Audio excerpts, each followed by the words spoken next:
that you did not protect a black or brown person. Like, and you see the error in that, allow us to trust you, right? Then we'll believe that maybe, maybe Black Lives Matter, maybe they do matter to this person, Seeing you hold yourself accountable. This is absolute. Like, this is a huge, huge step. Holding yourself accountable, and also holding yourself accountable to the knowledge that you learn. When you learn that you are incorrect, and you say, I was incorrect, the power in that is really, really, really powerful. I learned that I was born into a system that said I'm better because I'm white, and that's not good for me, because that's in a delusional place, right? So I'm not going to support that anymore. I mean, there's this woman, Sondra, talks about how, like I said, you can't help that you were born white. You can't help it at all. But there are elements of whiteness, because the whiteness is the system. There are of that are bad. So it's up to you to point them out. Ooh, that's an incorrect piece of information. Let's toss it. It's like having something smelly in your house. Well, I guess my house just stinks. Like, no, you're going to find the smelly thing, and you're going to throw it out because it stinks.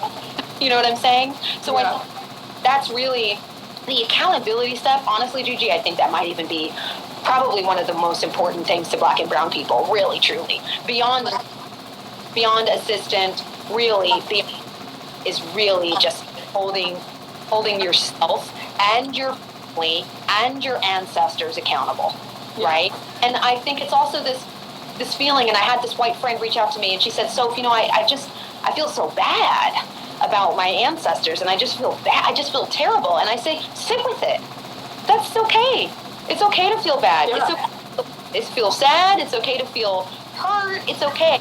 But after that, after you're done having those feelings, now you know better, right? And now you've convinced black and brown people that you really understand how wrong the system has actually been. That accountability step is so valuable. And it feels weird. I mean, that's the one good thing about this movement now isn't it interesting how you feel a little bit more prepared to have these kinds of conversations with black and brown people? Isn't that interesting? Where it's like, the uncomfortableness is the point. And this has been something that I've dealt with. I mean, you're talking about the system generally overall, but I think within whatever industry anyone works in, they've experienced something like this, where it's about, in times where it's not like I'm just now feeling bad for times where I haven't been able to stand up for myself in the times when I knew something wrong was going on set, for example.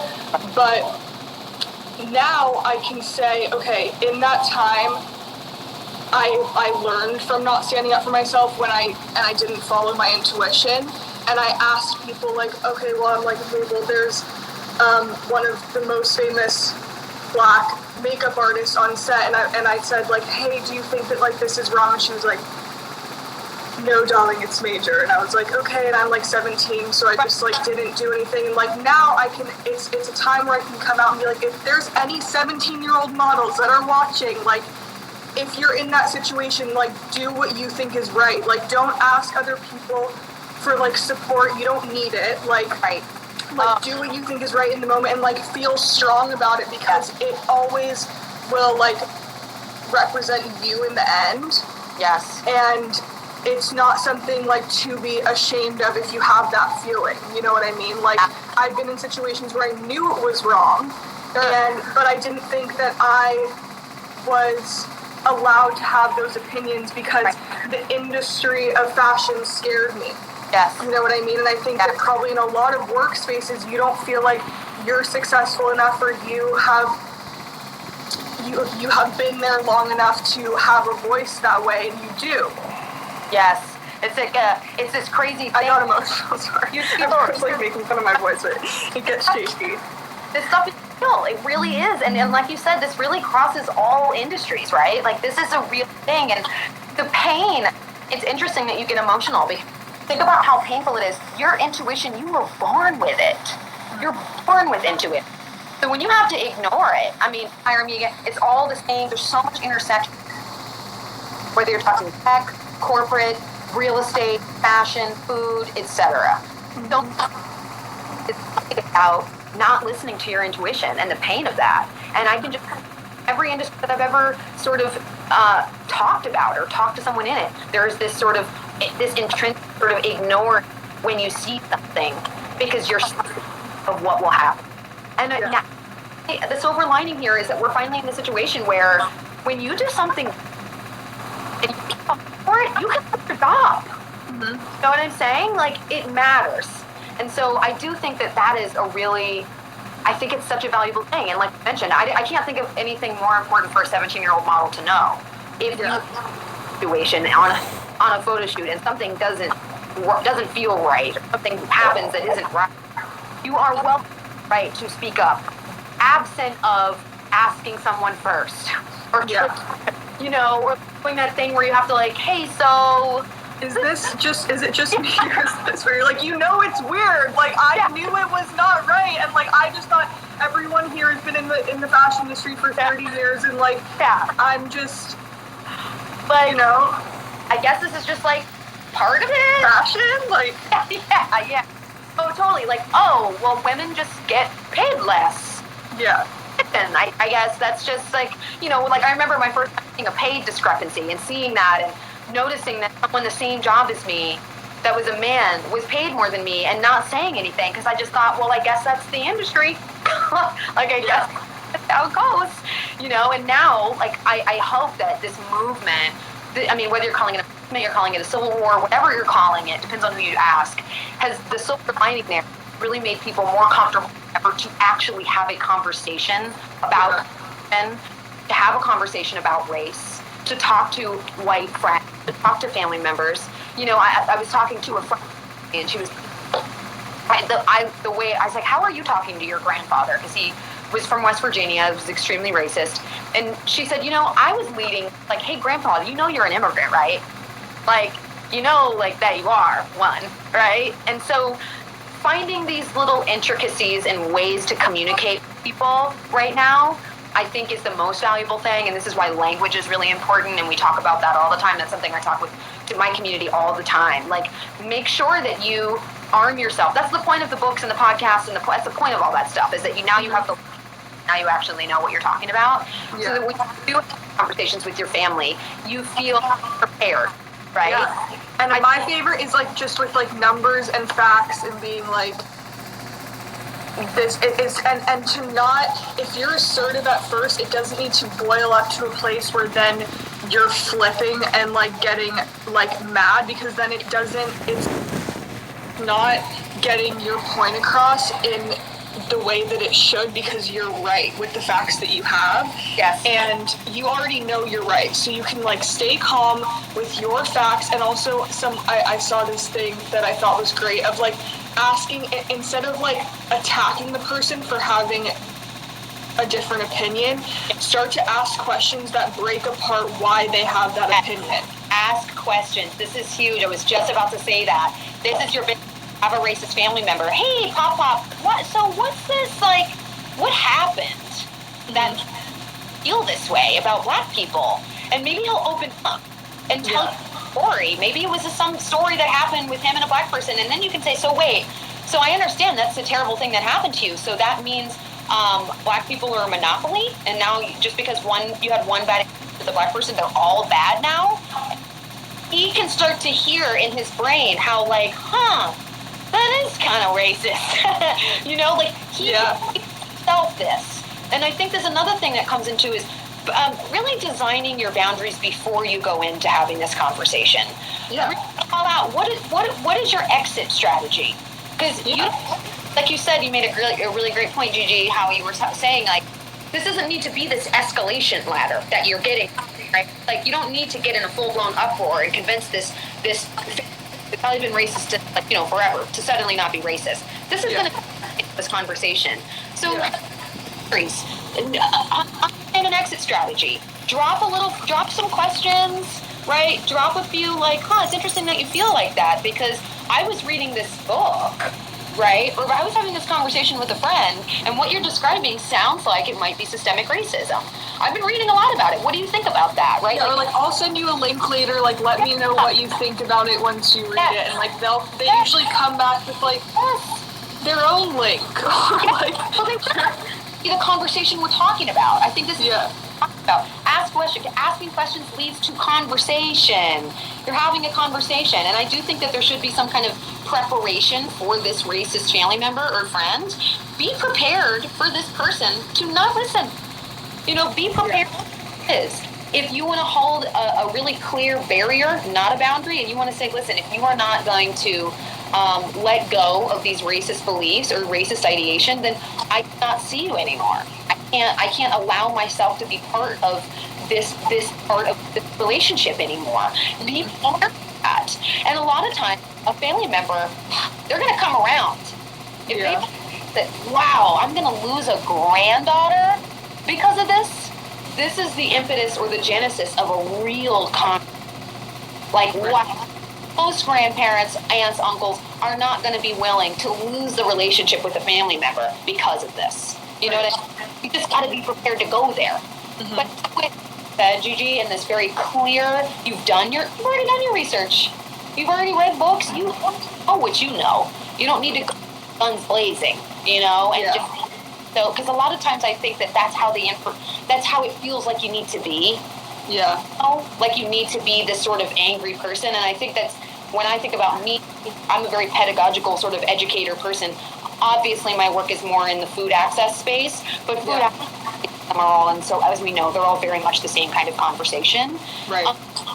Empathy is an important thing to have when you have these conversations. Yeah, you have to. Right, you have to. So this is my position. I don't have the position of like, I'm angry. You will do what I say. You're wrong. F you for being racist. No.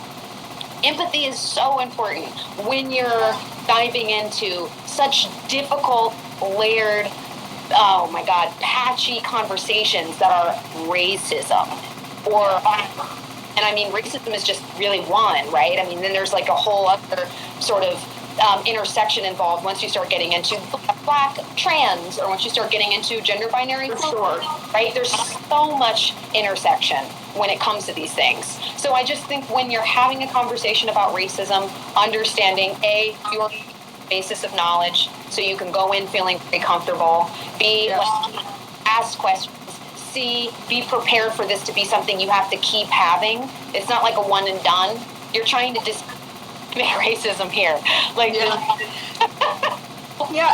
And you, if you go into it with just like a passionate opinion on something, but you haven't done the research, then you will get halfway through the conversation and get more worked up because you don't have the tools to like truly express why you feel this way or fight for what you know is right in your head. But I think that's so important. 1,000%. That's what the books are for. That's what the podcasts are for. And I tell people all the time, it's the simple stuff. Learning the difference between systemic and systematic. The language, right? The word for when people come over here and steal land, that word's called colonization, right? Yeah. It's that knowledge bank. And just to write it down once, just so that it's in your head, it's not just about watching one thing or being oh, I heard the difference. Writing it down really helps me, just taking one note, even if you never see that notepad again, it gets it in your head, or to write down one example of it, really helps me as well. Yeah, language is really important. That's actually, a journal is actually something I suggest to my community all the time. Mm-hmm. It's a book, and this isn't just about racism. Anytime you read a book and you get a word you don't understand, why not write it down? This is going to be this is good for your knowledge bank. It's good for everything. So this can't be a bad thing. When there's a word for almost everything. When Black people had to come over here and learn the language and learn these customs, that's called cultural assimilation, right? Mm-hmm. Yep. Get things in your brain, then you are on conversation confidently with your family member. Yeah. Language is one of the first places to start. And it's something that they can't no one can take that from you. As No. heated as the conversation gets, as much as they want to say, oh, this happened, that happened, whatever, and you're like, actually, this is the word, this is the definition, and these are the numbers that go with it, what are they going to say? It's still nothing. There's nothing. Just like when they say, I'm not racist, I love Beyonce. And you can say, what you just said is tokenist. Yeah. Tokenism, that is a form of implicit bias, which is a microaggression form of racism. You can feel so comfortable and confident because this stuff just rolls off your tongue because you've done this work, done this knowledge. And I think that, like, when we're looking at what Black and brown people are interested in, they're interested in decolonization. They're interested in getting their languages back from them that were stolen. This is a strong, strong concept to explain to a grandparent. Letting your maybe racist parent know that Black people they actually aren't trying to steal anything. They're interested in decolonization. You have a word for that. I think that, again, language, journal, it might seem so like silly, but I think if we kind of open up by umbrella and make it more like a dictionary for you just in general, not like, oh, these are all the words about racism. It's like, no, like, I think this is something that you should always general words to help conversations in the future of things that I'm interested in. Yeah. Another word for that. Oh, there's another word for fantastic, right? This cannot be a bad thing.